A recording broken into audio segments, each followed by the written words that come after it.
গোপালগঞ্জের টুঙ্গিপাড়ায় জাতির পিতা বঙ্গবন্ধু শেখ মুজিবুর রহমানের সমাধিসৌধে পুষ্পস্তবক অর্পণ, ফাতেহা পাঠ ও মোনাজাত করেছেন প্রধানমন্ত্রী শেখ হাসিনা।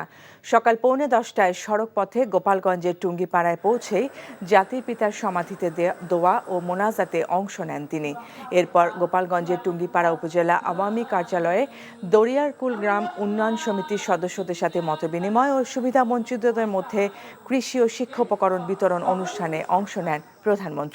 এরপর সেখানে টুঙ্গিপাড়া উপজেলা মডেল মসজিদ ও ইসলামিক সাংস্কৃতিক কেন্দ্র পরিদর্শন করবেন শেখ হাসিনা। আজ বিকেল 5টায় সড়ক পথে ঢাকার উদ্দেশ্যে রওনা হবার কথা রয়েছে প্রধানমন্ত্রী শেখ হাসিনার।